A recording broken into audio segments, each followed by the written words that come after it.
Hello दोस्तों, welcome to MBA दुनिया। दोस्तों, इस वीडियो में हम डिस्कस करेंगे most important general awareness questions for CMAT entrance exam. और उन्हीं टॉपिक्स को डिस्कस करेंगे जिन टॉपिक से आपके एवरी ईयर 2 से 3 क्वेश्चन सीमेट एंट्रेंस एग्जाम्स में पूछे जाते हैं। बहुत इंपॉर्टेंट वीडियो होने वाली है आपके लिए। प्लीज वीडियो को लास्ट तक देखिएगा। तो जो सबसे पहले आपका मोस्ट इंपॉर्टेंट टॉपिक आता है वो आता है Olympic related questions. Okay, every year CMAT entrance exam में 1 से 2 क्वेश्चन आपके स्पोर्ट्स कैटेगरी से रिलेटेड पूछे जाते हैं। तो हमारा टोक्यो ओलंपिक हुआ था 2021 में। डेफिनेटली 1 से 2 क्वेश्चन इससे रिलेटेड आपके पूछे जाएंगे। नेक्स्ट टॉपिक आपका आता है new policies and schemes launch by central government. जो भी स्कीम सेंट्रल गवर्नमेंट ने 2021 से लेके अभी तक लॉन्च की है, उन स्कीम्स के बारे में आपको पता होना चाहिए। Like startup India seed fund scheme है सेंट्रल गवर्नमेंट की, आयुष्मान सहकार स्कीम है, मिशन सागर स्कीम है, मिशन कोविड सुरक्षा स्कीम है, one nation one ration card scheme है। तो ये सारी स्कीम्स, इसके क्या बेनिफिट्स हैं, ये कब लॉन्च हुई थी, इन सब के बारे में आपको पता होना चाहिए। नेक्स्ट टॉपिक जो आपका आता है वो आता है लेटेस्ट अपॉइंटमेंट्स इन PSU. PSU means public sector units. जितने भी न्यू अपॉइंटमेंट्स हुई है 2021 में पीएसयू के अंदर, लाइक एलआईसी हो गया आपका, इंडियन रेलवेज हो गए, जो भी हमारे गवर्नमेंट बैंक है उसके अंदर जो भी अपॉइंटमेंट्स हुए हैं लेटेस्ट, वो आपको पता होने चाहिए। नेक्स्ट टॉपिक आपका आता है प्राइजेस एंड ऑनर्स। जितने भी आपके इंपॉर्टेंट प्राइजेस एंड ऑनर्स हैं, like Nobel prize, UNESCO awards, Dronacharya awards, Dada Saheb Phalke awards, Rajiv Gandhi Khel Ratna awards, जितने भी most important honours and prizes हैं उसके बारे में आपको पता होना चाहिए कि वो क्यों दिए जाते हैं और रिसेंटली वो किनको मिले हैं, ये सब आपको पता होना चाहिए। नेक्स्ट टॉपिक आपका आता है states and their dance forms. Okay, ये भी आपका एक इम्पोर्टेंट टॉपिक है कि आपको पता होना चाहिए कि किस स्टेट की कौन सी डांस फॉर्म्स हैं। ओके, नेक्स्ट टॉपिक आपका आता है इम्पोर्टेंट समिट्स। आपकी बहुत सारी इंपॉर्टेंट समिट्स होती है जिसमें कि बहुत सारे नेशंस पार्टिसिपेट्स करते हैं। लाइक आपकी G20 समिट्स होती है, ईस्ट इंडिया समिट होती है, न्यूक्लियर सिक्योरिटी समिट होती है, नेटो सिक्योरिटी समिट होती है, नाटो समिट होती है। तो जो भी इंपॉर्टेंट समिट्स होती है उनके हेडक्वार्टर्स कहाँ पे है और उनका मेन पर्पस क्या है, क्योंकि जितनी भी आपकी समिट होती है उसका एक पर्पस होता है। तो आपको पर्पस भी पता होना चाहिए कि अगर नाटो समिट है तो उसका क्या पर्पस होता है नाटो समिट का, और उसमें कौन से नेशंस पार्टिसिपेट करते हैं। ओके, और लास्ट जो आपका आता है वो आता है 3 मंथ्स के करंट अफेयर्स। ओके, जैसे कि अब आपका जो एग्जाम है वो अप्रैल में है, तो आपको जनवरी के, फरवरी के और मार्च के जितने भी करंट अफेयर्स हैं वो आपको पता होने चाहिए। कुछ इंपॉर्टेंट क्वेश्चंस देख लेते हैं इन्हीं टॉपिक से रिलेटेड, जो कि मुझे लगता है कि मोस्ट इंपॉर्टेंट है, जो कि आपको पता होनी चाहिए। ओके, तो सबसे पहले जो आपका आता है वो आता है लेटेस्ट अपॉइंटमेंट। इससे रिलेटेड कुछ क्वेश्चंस देख लेते हैं। तो सबसे पहले आपका जो क्वेश्चन आता है वो आता है who is the CEO of UIDAI. UIDAI की आपकी फुल फॉर्म है unique identification authority of India. Basically ये वही ऑर्गेनाइजेशन जो कि आपको आधार कार्ड इशू करती है। ओके, तो इसके सीईओ कौन है? इसके सीईओ है नंदन नीलेकानी। ओके, तो आपका B is the right answer. Next question देखते हैं। नेक्स्ट क्वेश्चन आपका who is the present secretary general of the United Nation Organisation. Okay, तो यूनाइटेड नेशन ऑर्गेनाइजेशन का हेडक्वार्टर कहाँ पे है? आपका यूनाइटेड नेशन ऑर्गेनाइजेशन का हेडक्वार्टर है न्यूयॉर्क के अंदर। ओके, तो इसका आंसर है, इसके जो प्रेजेंट सेक्रेटरी जनरल है वो है एंटोनियो गटरेस। तो आपका आंसर है बी। नेक्स्ट क्वेश्चन आपका आता है which film actor was appointed as a brand ambassador for NBA in India. NBA क्या है? एनबीए एक नेशनल बास्केटबॉल एसोसिएशन है। ओके, तो रिसेंटली इसके जो ब्रांड एम्बेसडर अपॉइंट हुए उनका नेम है रणवीर सिंह। तो C is the right answer. और एनबीए का जो आपका हेडक्वार्टर है वो कहाँ पर है? ये भी आपका न्यूयॉर्क के अंदर है। So Ranveer Singh is the brand ambassador of NBA. Next question आपका आता है who was recently appointed as the first director general of the National Testing Agency. National Testing Agency कौन है? जो कि आपके जितने भी गवर्नमेंट एग्जाम्स है वो कंडक्ट करवाती है। लाइक आपका जो सीमेट का एंट्री एग्जाम्स है वो भी एनटीए कंडक्ट करवा रही है। ओके, तो जो इसके recently appointed first general director है उनका नेम है विनीत जोशी।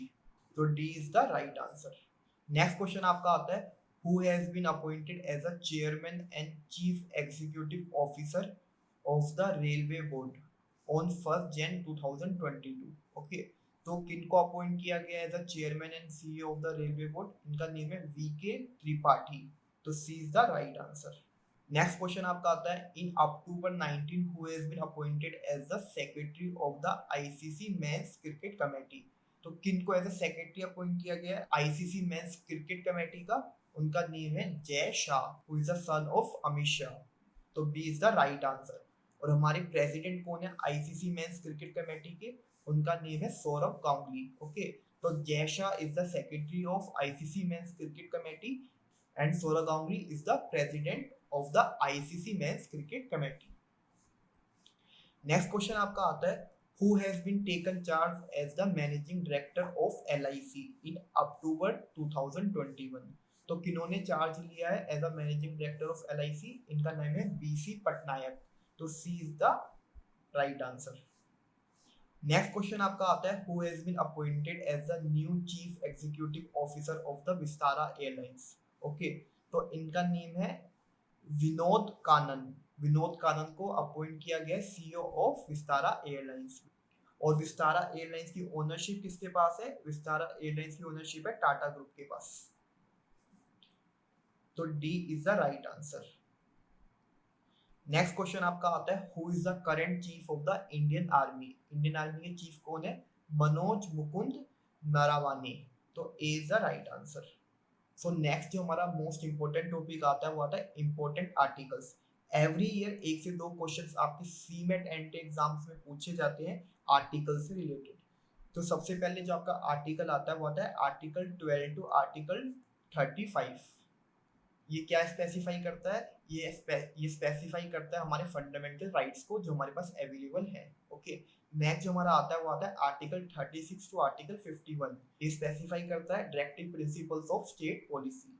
नेक्स्ट हमारा आता है आर्टिकल 51। आर्टिकल 50 क्या स्पेसिफाई करता है? स्पेसिफाई करता है हमारी फंडामेंटल ड्यूटीज को। ओके, नेक्स्ट हम आपका आर्टिकल 80 आता है। आर्टिकल 80 के स्पेसिफाई करता है number of seats available in Rajya Sabha.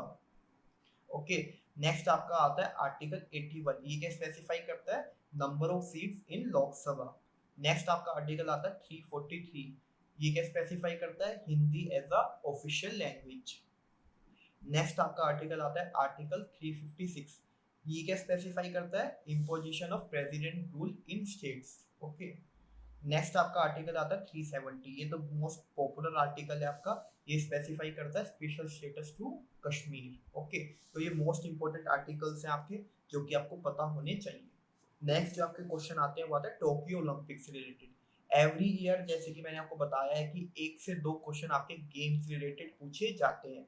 तो रिसेंटली जो हमारा टोक्यो ओलंपिक हुआ है इसमें से डेफिनेटली एक से दो क्वेश्चन पूछे जाएंगे। ओके, तो सबसे पहले जो आपका क्वेश्चन आता है when was the opening ceremony of Tokyo Olympic games held? Okay, तो आपकी जो आपकी ओपनिंग सेरेमनी हुई थी वो कब हुई थी? वो हुई थी जुलाई 23 को। तो B is the right answer. Next question आपका आता है what was the size of the Indian contingent at the Tokyo Olympics 2022? Size क्या था इंडियन कंटिजेंट का? इनका साइज था 240, इनका साइज था 228। तो A is the right answer. Next question आपका आता है which among the following badminton player failed to qualify for the Tokyo Olympic? इसमें से कौन सा ऐसा प्लेयर है जो कि क्वालिफाई नहीं कर पाया था टोक्यो ओलंपिक के लिए? इनका नेम है साइना नेहवाल। तो A is the right answer. Next आपका क्वेश्चन आता है who is the first and only Indian female wrestlers to win a medal at the Olympic? कौन सी ऐसी पहली फीमेल रेसलर थी जिन्होंने की मेडल जीता था ओलंपिक के अंदर? इनका नेम है साक्षी मलिक। और इन्होंने कब जीता था? इन्होंने जीता था रियो ओलंपिक्स के अंदर जो कि 2016 के अंदर हुए थे। Which among the following tennis players didn't play at the Tokyo Olympic? इसमें से कौन सा टेनिस प्लेयर टोक्यो ओलंपिक में नहीं खेला था? इनका नेम है Rohan Bopanna. A is the right answer. Next question आपका आता है who was the sole representative of India in the women's artistic event?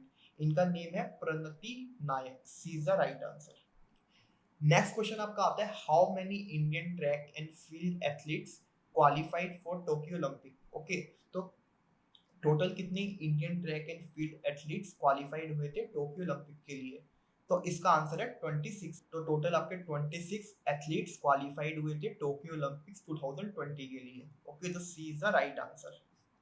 Next question आपका आता है, which star Indian track and field athlete missed out on qualification in the Tokyo Olympic 2022। Okay, कौन सा ऐसा Indian track and field athlete है जो कि qualify नहीं कर पाया था टोक्यो ओलंपिक 2020 में? इनका नेम है हिमा दास। ओके, इनका नेम है Hima Das. So B is the right answer. Next question आपका आता है, which among the following sports made its debut at Olympics 2020। Okay, तो बेसिकली ऐसा कौन से स्पोर्ट्स थे जो कि इंट्रोड्यूस हुए थे टोक्यो ओलंपिक 2020 में? ओके, तो चार आपके ऐसे स्पोर्ट्स थे जो कि इंट्रोड्यूस हुए थे। फर्स्ट था आपका कराटे, सेकंड था आपका स्पोर्ट्स क्लिम्बिंग, थर्ड था आपका स्केट बोर्डिंग एंड फोर्थ था आपका सर्फिंग।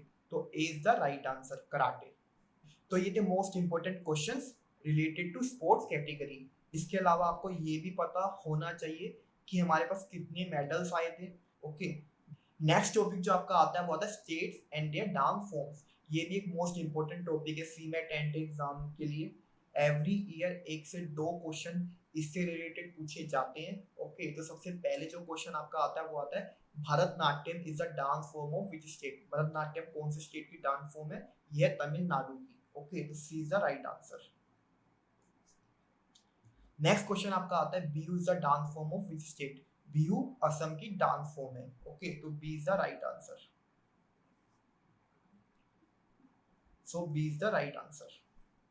नेक्स्ट क्वेश्चन आपका आता है, Garhwali is the dance form of which state? जो गढ़वाली है वो आपकी उत्तरांचल की डांस फॉर्म है। तो C is the right answer. Next question आपका आता है, Hathlari is the dance form of which state? Hathlari जो है वो आपकी कर्नाटका की डांस फॉर्म है। तो C is the right answer. Next question आपका आता है, Kuchipudi is the dance form of which state? Kuchipudi आपकी आंध्र प्रदेश की डांस फॉर्म है। तो D is the right answer. Next question आपका आता है, Karma is the dance form of which state? Karma जो है वो आपकी मध्य प्रदेश की डांस फॉर्म है। तो B is the right answer.